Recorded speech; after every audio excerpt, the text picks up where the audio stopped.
you and welcome into this video. I would like to take you through how you can file income tax return for a sole proprietorship business. So a sole proprietorship business is an individual owned business which has not been incorporated into a company. So in this scenario, you need to be filing your tax return in case you own such kind of a business. So this business can be dealing with the sale of stock item or non-stock item, which is services. But I'll just give you a demo on how you can be able to do it. So in order to get started, you just need to get into the iTax portal.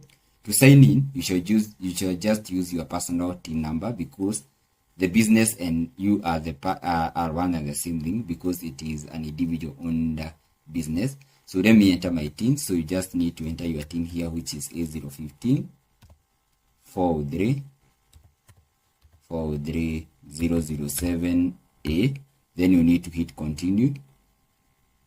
Then you need to enter your KRA password, and you just need to do a simple mathematical computation here, which is the security stamp, which is 96 minus 15, which is 96 minus 15, giving me a value of 81.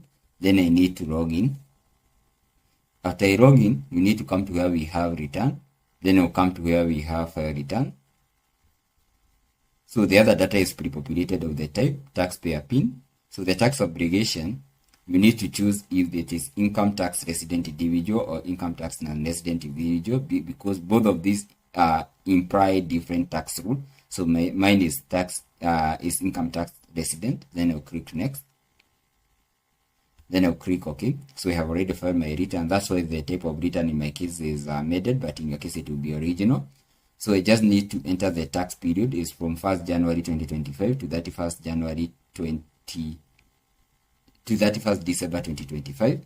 So what we do now, we shall download this Excel sheet here, which will help us to file our return. So I just click download. So when I download, it will be downloaded in my file explorer. So I just come into my downloads and see the document, so which was downloaded at is this document downloaded at this time. So I can delete these ones to avoid confusing you. I don't want to lead you into confusion. Let me delete these documents since I don't need them as per now, so that I remain with the recent one, which is here, and show you what you're supposed to do. So what you're supposed to do when you have this zip file, before you open this file to avoid macros problem, I usually advocate that you click above that document and unblock this document to avoid macros problem. Come to where we have properties, come to where we have unblock, click apprise and click OK to avoid macros problem. Then when you have done that, now you should just come above that document and choose to extract it. Then come where we have extract. When you come to where we have extract, the document will populate here. What you're supposed to do, just click above that document, click open and choose to open with Excel. So the document will open with Excel. So when the document open, what you are supposed to enter, the basic information here first. So the basic information is you need to enter your personal TIN, the type of return and the return period. So what I do, I just enter my personal identification number, because the business and me, they are one and the same entity, because it's a sole proprietorship. But in case it is a company, your TIN and the TIN of company, they are different, because a company is treated as a person. So let me enter my TIN here, which is A015 403 007A. Then I'll enter the return type. So in your case, it will be original. That's why I'm using original. So the return period is from 1st January 2025 to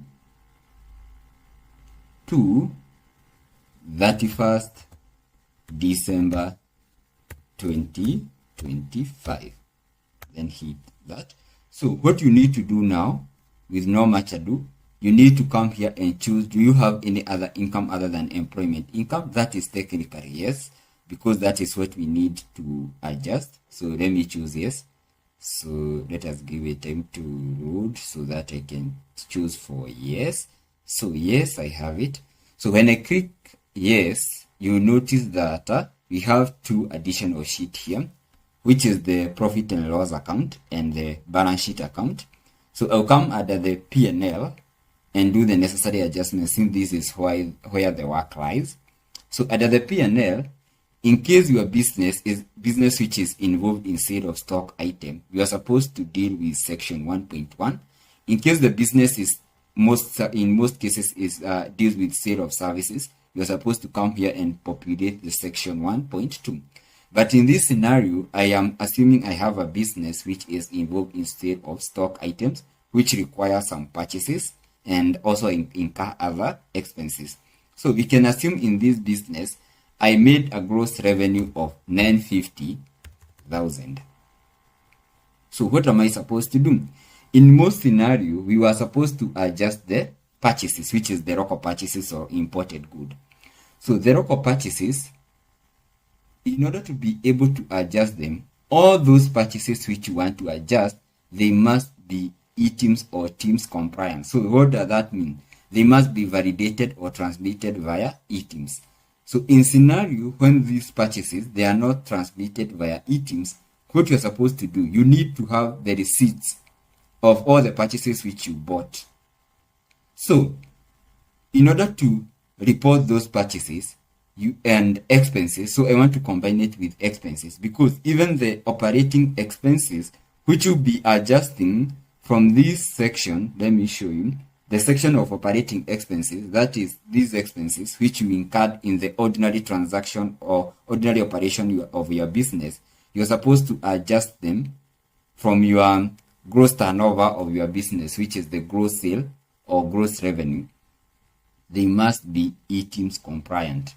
And as we know, in both sole proprietorship businesses, they operate in informal sectors. So keeping books is a problem, and now this will result to a lot of people overpaying their taxes, because when you are limited by the revenue authority to adjust all the expenses which you incurred in the ordinary transaction of your business, that means that your profit will be overstated, and thus technically qualifies to overpayment of your tax liability.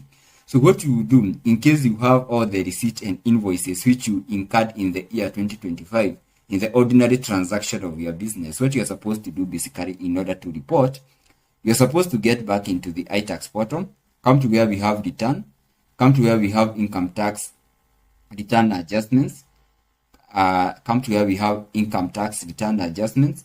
We have something called as manual and non-e-teams/teams invoices. This is where you do the adjustments. So in order to do the adjustment, you'll be headed into this section. You need to choose the tax period. We are filing return for the year 2025. So you need to click next and then click OK. So when you do that, you'll be taken into this interface. When you are taken into this interface, what you're supposed to do, you just need to download these comma saved values or CSV file here. So when you download it, just open it. When you open it, I'll just expand it here, expand it here, expand it here, so that I want to show you something, expand it here, and then here. Okay, let me maximize it here. So what you're supposed to do, you're supposed to enter the supplier PIN, which is the supplier TIN. So in those invoices and receipt which you have, they usually have the supplier TIN, they have the supplier name, the invoice number, the invoice date, the supplier description, and the amount. Enter all those receipts here with the gross amount. Then after doing that, you come here and save this document. So let me come here and save it after inputting all those receipts. Then you shall get into the KRA site, upload that CSV file here. Then you need to upload all the supportive documents, which are the receipts which you input in that comma saved value or Excel sheet. Upload all those receipts here, which should not exceed a size of 10 megabytes. So that's what does this mean? You need to compress them into one document and put them together and upload here for just audited verification purposes, and then click submit. After doing that, those expenses, where you come to adjust them is under the T computation when calculating your tax. What is T computation? So it is the tax computation sheet which is here at the sheet T. There is a section 6 here. At the section 6, this is where you come and adjust the manual non-e-teams stroke teams expenses. So we can assume all the expenses which are incurred, because we have a lot of expenses in business is amounting to 695,000. You come and adjust it there. Are we together up to that point? So this one will help you to reduce your tax liability. That is the method which you use in case you have some receipt for the year 2025, which can aid you to offset the amount of the gross turnover which originated from your sole proprietorship business. Because now the normal method which you are coming here and adjusting hypothetical expenses, it will not be possible again. KRA has already gotten us in that. So if the income originated from the farming expenses, the same logic will apply. If it originated from rental property, as we know, when it comes to rental properties are required to file for the monthly rental income, which we call the MRI. But for you to qualify for MRI, you must have a gross transaction of rental income annually of 288,000 to 15 million in an year. But if you fall below the set threshold of the infimum of 288,000, which falls below that amount, or the supremum or the maximum of 15 million, you can be exempted by the taxman to pay below to do the annual reporting or annual filing of rental income, where you are allowed to do the deduction of the rental expenses, which can be management fee, repairs, which are part and parcel of the rental property. But the income from rental property, because it is a service industry, you are supposed to do the adjustment in section 1.2. So when it comes to the interest originating from maybe bank, circles, government boards, you're supposed to adjust it from this section. What does that mean? So as we know, this is an income originating from services, which can be part of your sole proprietorship. So you're supposed to adjust it from here. But from interest, interests are subject to an advance tax, which they call withholding tax of 15% to 10%. So this is an advance tax which is already paid for interest. So for that interest, you're supposed to go and net back the advance tax when doing your tax computation in the tax computation sheet T. So I'll show you where you adjust it. Also, for commission is subject to withholding tax as amount of 15%. So you are supposed to report it here, income originating from commission. Other incomes, there are other income which are not integrated here, but there are other income which you receive. So that can be income originating from other side hustles. Maybe you have a vehicle, you have motorcycles which you have rented out, and it is generating income, which is part and parcel for your side hustle, which you can call sole proprietorship. So any expense which you incurred when generating this income, it must be validated via e-teams. Don't try to adjust it here, because when you try to submit your returns, you'll be blocked from doing that. So after doing that and dealing with all the information which you need to have for the P&L when filing return for sole proprietorship, you need to get into the balance sheet. So what do you need to adjust to in our balance sheet? So in most cases, a lot of people operate in the informal area. You own a business, but you cannot technically be able to verify your financial position. Maybe you don't have an auditor, you cannot be able to pay an actuary. So in those scenarios, because we know that the asset side and the liability side must equal to each other based on this basic accounting, I usually recommend to make it simple and don't get a lot of problem when filing your return. Just give your other asset as value 1, because you don't have actual valuation as per that this time. And also you need to come to where we have maybe other current liabilities. You can give them value 1, and after that your asset side and you are a bit not not other liabilities. You need to come to where we have other loans and give it value 1, so that you ensure that your asset side and your liability side equals to each other. So just do that. But in case you have the audited financial statements, you can come and put them here. But because this is a sole proprietorship, I don't think you have that capacity to do that in most scenarios, and it can hinder you maybe for filing tax because of some simple problem which you can be able to fix earlier. So you just come under the T computation here, and under the T computation here, you notice that I have been given an annual personal relief because it have taken the annual personal relief from employment income, but just put value 0 since I'm not eligible for it.